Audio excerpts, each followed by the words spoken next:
My girlfriend said at dinner, "I'm not in love with you." Yet she still expected weekly flowers, romantic dates, and my money while treating me like a roommate. But when I asked to split the bills, she completely broke down. She slid her laptop toward me, eyes glossy, and the headline stared back like a dare. 10 ways to test if your partner really loves you. In that moment, I knew her confession wasn't confusion, it was choreography. The cold takeout, the late night honesty, the sudden distance. None of it was an accident. It was a script, and I decided I would stop acting. My name's Jack, 29 years old, and I have been with Sophia, 27, for 2.5 years. We have been living together for the last year in my downtown apartment. Everything seemed normal until last Sunday night, when she decided we needed to have an honest conversation about our relationship. We had just had dinner, Thai takeout that we shared while watching Netflix. She had been quiet all night, which was not unusual, but there was something different about her energy. Finally, she muted the television and turned to look at me on the couch. "Jack, I need to tell you something, and I want you to know that it comes from a place of love and respect." I put down my beer. "Okay, what is up?" She took a deep breath. "I have been thinking a lot about us, about where we are headed. I see our friends getting engaged, talking about marriage, and I realize that I need to be completely honest with you about my feelings." My stomach tightened a little, but I kept my expression neutral. "I'm listening. I care about you so much. You are my best friend, my partner, and everything. But, Jack, I'm not in love with you. I love you deeply as a person, but I'm not in love with you. Does that make sense?" I sat there, processing it for a moment. The words hung in the air between us like a confession that changed everything. "Are you saying you want to break up?" I asked. "No, God, no, it is not about that at all. I love our life together. You make me laugh. You are reliable. You are kind. We have a very good thing. I just wanted to be honest about the romantic feelings part. I thought you deserved to know the truth instead of me pretending." I nodded slowly. "Thank you for being honest. I appreciate you telling me the truth instead of pretending." She seemed relieved, as if she had been carrying that weight for months. "I'm so glad you understand. I was worried you would get angry." "I'm not angry," I said, and I meant it. "I would rather know how you really feel than live in a fantasy." She smiled and leaned over to hug me. "This is why I love you, Jack. You are so mature about everything." We went to bed that night as if nothing had happened. She snuggled up next to me, and I stared at the ceiling, thinking about what she had said. She was not in love with me. Okay, that was really useful information. If she was not in love with me, then, logically, I should probably stop acting like someone who was in love with her. It made perfect sense. On Monday morning, everything changed. I woke up first, as always, and went through my usual routine. Normally, I would wake Sophia up with a kiss and tell her I loved her before I left for work. Instead, I got dressed in silence and left a note. "Left early for work. Have a great day." At the office, I called Blue and Petal, the florist where I had a standing weekly order for 1.5 years. Every Friday, they delivered a small bouquet to Sophia's office. Nothing expensive, just $25 worth of seasonal flowers to brighten her week. "Hi, this is Jack Morrison. I need to cancel my weekly delivery service." "Oh no. Is everything okay? Your girlfriend seemed to love receiving those flowers." "Yeah, well, she is not really my girlfriend anymore. She is more like a roommate I'm fond of, so the flowers don't really make much sense anymore." I hung up, feeling strangely liberated. $25 a week added up to over $1,000 a year. It was a lot of money to spend on flowers for someone who was not in love with me. Throughout the day, I caught myself about to send Sophia messages with random thoughts or funny memes, as I used to do. Each time, I stopped myself. Those small, constant contacts, the "I'm thinking of you" messages, the pictures of cute dogs I saw on my lunch walk, were boyfriend behaviors. If we were now just very good friends who happened to live together, I needed to adjust accordingly. When I got home that night, Sophia was cooking. She had made my favorite pasta dish and had a bottle of wine open. She smiled when I walked in, expecting our usual greeting kiss. Instead, I gave her a friendly hug. "It smells great in here," I said. "I thought I would make something special, since we had such a good conversation last night." She handed me a glass of wine. "How was your day?" "Good. Well, typical for a Monday." I sat at the kitchen counter instead of standing behind her and wrapping my arms around her waist while she cooked, which had been our routine for 2 years. She glanced at me, clearly expecting more details, more engagement. Since I did not elaborate, she filled the silence. "Well, I had the weirdest day. My boss was in one of his moods again, and I listened politely as she told me about her day, the same way I would listen to any friend. When she finished cooking, we ate together and had a pleasant conversation about work and plans for the weekend. After dinner, we went to the living room to watch TV. Normally, this was prime cuddle time. Sophia would snuggle up next to me. I would stroke her hair, maybe give her a foot massage during the commercials. Instead, I sat in the armchair across from the sofa. "Why are you sitting over there?" she asked, patting the spot next to her. "I just felt like a change," I said, getting comfortable with the remote. She seemed confused, but did not press the issue. We watched a couple of episodes of a show we were following, and when she yawned around 10, I said, "I'm going to stay up a little longer." "Sleep well." We usually went to bed together. I would brush my teeth while she did her skincare routine, and we would talk about little things until we fell asleep. That night, I let her go to bed alone. When I finally got to bed an hour later, she was already asleep. I slipped into bed quietly, without waking her for our usual goodnight kiss. Tuesday morning. Sophia seemed to expect things to go back to normal. She came into the kitchen while I was making coffee, wearing just one of my t-shirts, expecting the morning affection. I smiled at her and handed her a mug. "Thanks," she said, clearly expecting something more. "You are welcome." I made extra. I finished my coffee, grabbed my laptop bag, and headed for the door. Is that it? She called out from behind me. I turned around. What do you mean? You were just leaving. I have to go to work as always. But you did not. She made a vague gesture towards herself. I tilted my head, genuinely confused. I did not what? She seemed flustered. Never mind. Have a good day. You too. That afternoon, I went through our apartment methodically. In the back of my closet, I had a small collection of gifts I had bought for Sophia over the months. Things I saw that reminded me of her. Little surprises I had been saving for the right moment. A book by her favorite author that would not be released for another 2 months. A vintage t-shirt from a band she had mentioned she loved in college. A beautiful journal I had found at a craft fair. I gathered them all and put them in a box. The unreleased book I could probably return. The t-shirt and the journal I would donate. They were gifts from a boyfriend to his girlfriend. Since I was no longer her boyfriend, it felt inappropriate to keep them. Sophia found me in the bedroom with the box. What is all that? She asked. Just some things I was saving for special occasions. Since we are not in a romantic relationship anymore, I thought I should get them out of the way. She peered into the box and saw the book. Oh my God, is that the new Sarah Chin novel? It does not come out until December. Yeah, I have a contact at the publishing house. I pre-ordered it months ago. For me. Well, for my girlfriend, but you mentioned you were not in love with me, so now we are more like friends. It seems weird to give romantic gifts to a friend. Her face went through several expressions. Jack, when I said I was not in love with you, I did not mean. What did you mean? She struggled to find the words. I meant I wanted us to be honest with each other, not that I wanted you to completely change how you treat me. But this is being honest, I said. Romantic gestures are for romantic relationships. We are not in one of those anymore, so I'm adjusting accordingly. It is more respectful this way. Wednesday was our date night. For the past 2 years, we had a standing dinner date on Wednesdays, alternating who chose the restaurant. It was Sophia's turn, and she had made a reservation at Marcella's, that cozy Italian restaurant we both loved. At work, I sent a message to our friends, Tom and Lisa. Hey, do you guys want to join Sophia and me for dinner tonight? Marcella's at 7-inch. When I got home, Sophia was getting ready. She was wearing the black dress I told her looked incredible on her. The perfume I bought her for her birthday. Ready for dinner? She asked, clearly hoping this would feel like the old days. Yeah, Tom and Lisa should meet us there in about 20 minutes. She froze. Tom and Lisa? What? I thought it would be fun to hang out with friends, make it more of a group thing. But it is our date night. I looked at her, genuinely confused. Is it? I mean, friends go to dinner all the time. I did not realize you considered it a date. We have been having a date night for 2 years, Jack. When we were a couple. Now we are just friends who live together. Friends have dinner together, but usually in a group, right? She stared at me for a long moment. Fine, whatever. Let's go. The dinner was perfectly pleasant. Tom and Lisa were great company, and we all laughed and shared stories. When the bill came, I did what I always did in a group. I split it 4 ways. Before, on our date nights, I would usually pay for Sophia and myself. It will be $18 each, I said, pulling out my card. Sophia gave me a strange look. Since when do we split the bill? Since we started going out as friends instead of as a couple. I said naturally. That is how it works when friends go to dinner. Tom and Lisa exchanged a look, but did not comment. They took out their cards, and we all paid our share. On the way home, Sophia was quiet. Everything okay? I asked. This all feels weird, Jack. What does? You were treating me like. What? Like we are strangers. Not like strangers, like friends. What is it you said you wanted? You don't love me as a person, but you are not in love with me. That is friendship. She did not answer, just looked out the window. On Thursday night, Sophia came home from work, obviously stressed. She had had a terrible day. Her boss had criticized a project she had worked on for weeks. A client had been rude to her, and her car was making strange noises. For the past 2.5 years, this would have been my cue to go into full boyfriend mode. I would listen to every detail, offer solutions, draw her a bath, order her favorite comfort food, give her a massage, do whatever it took to make her feel better. Instead, I listened to her politely as she vented. I said, that sounds really frustrating. And I went back to reading my book. She stood in the living room doorway for a moment, clearly expecting something more. Are you not going to? She started. Do what? I don't know. Ask me more about it. Help me decide what to do. I looked up from my book. Do you want advice? I mean, with the boss thing, you could probably talk to HR. And so on. And with the car, Jim's garage on 5th Street has a good reputation. Tom recommended it to me. That is it. What else would you like me to say? She seemed frustrated.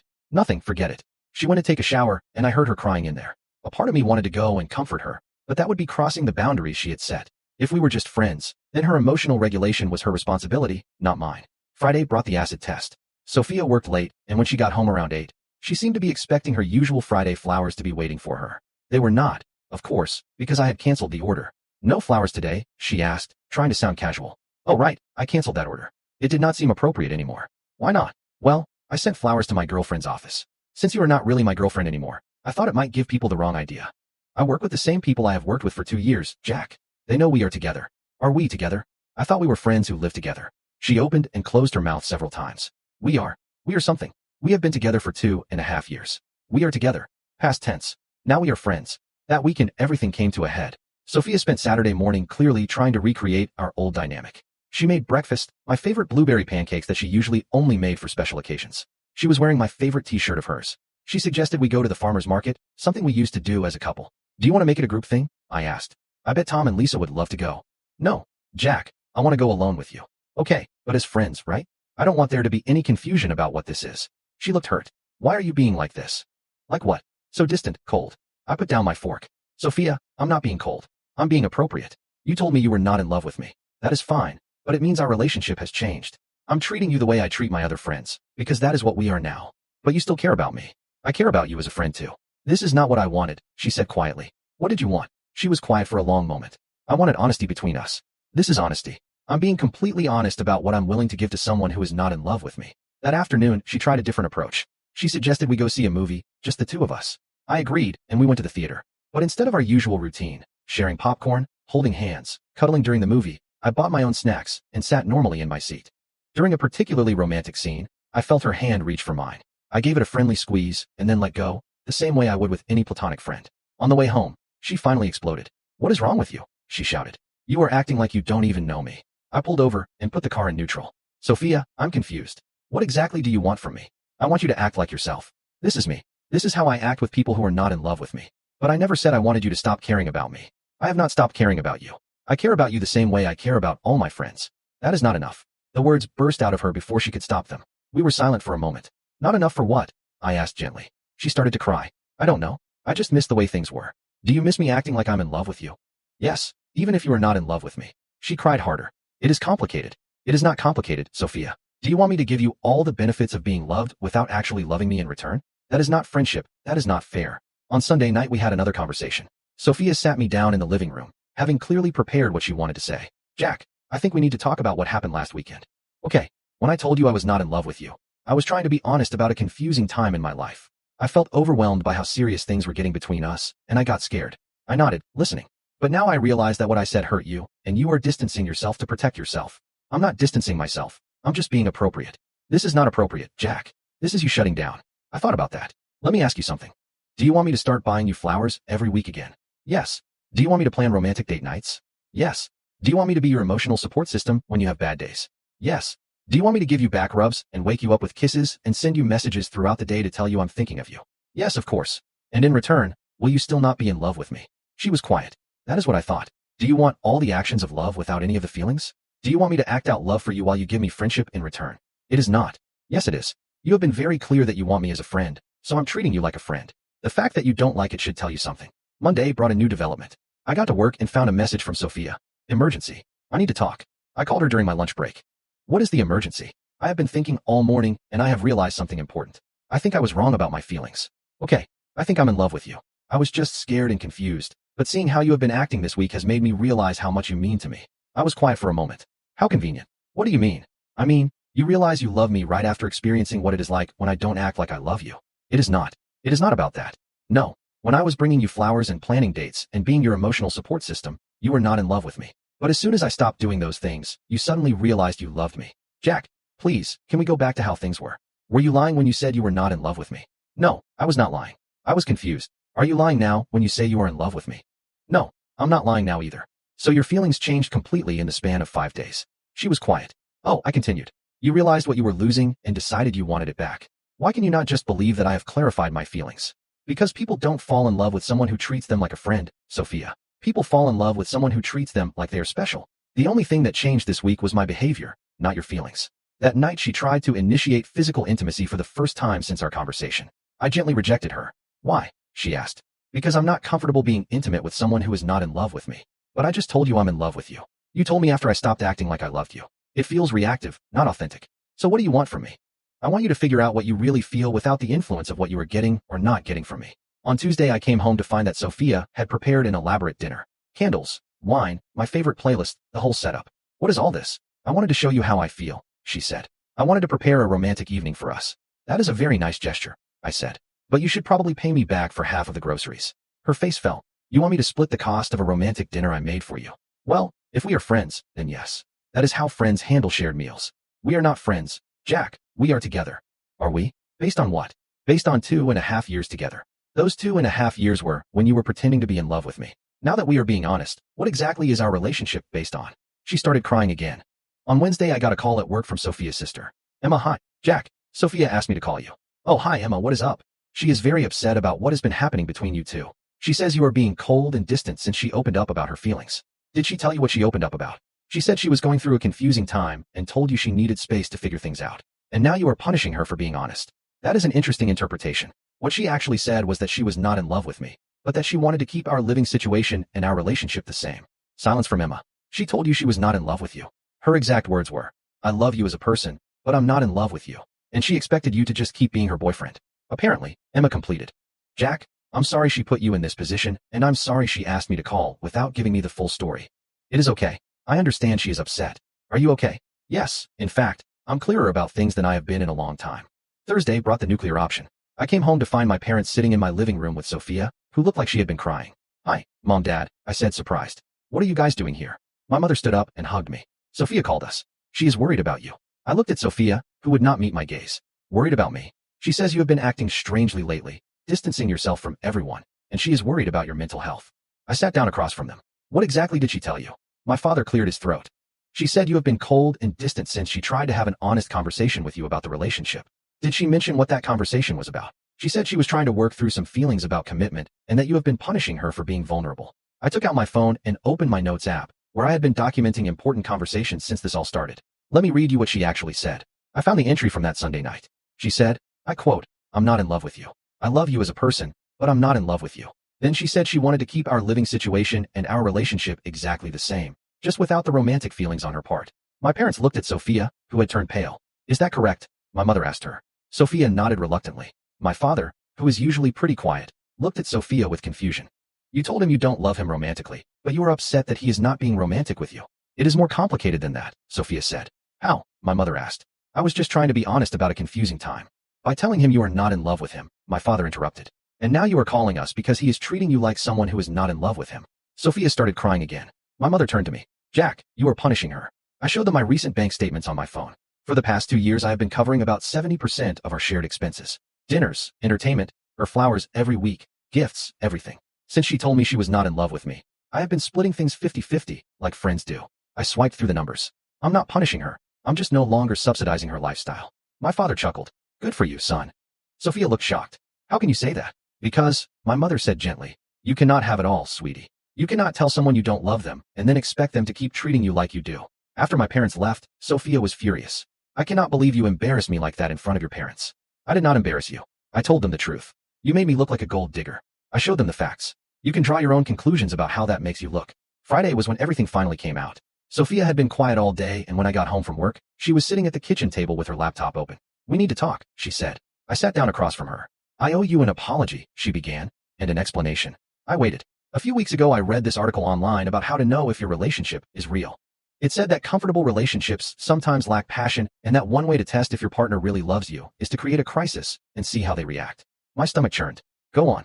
The article said that if you tell your partner you are not sure about your feelings, someone who really loves you will fight for the relationship. They will try harder, be more romantic, prove their love. And someone who does not really love you will give up easily. She looked miserable. I thought if I told you I was not in love with you, you would prove how much you loved me by trying harder. I leaned back in my chair. So you were testing me. I was testing the relationship. I wanted to see if what we had was real or just comfortable. By lying to me about your feelings. I was not lying exactly. I was confused and I wanted to see. You were following a script from an internet article designed to manipulate me into performing love. She was crying now. I realize how horrible that sounds. Show me the article. What? Show me the article. You said you read it a few weeks ago. It should be in your browser history. Reluctantly, she turned her laptop. The article was titled, 10 Ways to Test If Your Partner Really Loves You. I scrolled through it, recognizing the strategy she had used. Number 7. Create emotional distance and see if they fight to close the gap. Were you planning on using the other 9 methods too? No, I just read this one and I thought. You thought you would manipulate me into proving my love instead of just trusting it. I'm sorry, Jack. I realize now how stupid it was. It was not stupid, Sophia. It was cruel. We were silent for a few minutes. Can you forgive me? She finally asked. I don't know. Can we try again? Start fresh. Start fresh based on what? How do I know you will not test me again the next time you feel insecure? I will not. I promise. You also promised to love me when we first started dating. I do love you. You love what I do for you. That is different. On Saturday, Sophia spent the day packing. She had finally accepted that I was not going back to the old dynamic and decided to move in with her friend Chloe temporarily. Is this really what you want? She asked as she folded her clothes. I want to be in a relationship with someone who does not need to test my love to believe in it. But we have been together for over 2 years. We have been in a relationship where I loved you and you enjoy being loved. That is not the same as loving each other. I do love you, Jack. You love the security of being loved, but you have never really been in love with me, have you? She was quiet for a long time. I don't know, she finally admitted. I thought I was, but maybe I just liked how you treated me. At least that is honest. On Sunday night, she finished packing. Most of her things fit in her car, with only a few boxes to come back for later. I keep thinking about what could have been, she said as she loaded the last suitcase. What could have been is you trusting what we had instead of testing it. Do you think we will ever? No, I said gently. I need to be with someone who wants to love me, not someone who wants to be loved by me. She nodded, tears streaming down her face. I really messed everything up, did not I? You made a choice. We both have to live with it. After she left, I walked through the apartment. It felt different, lighter somehow.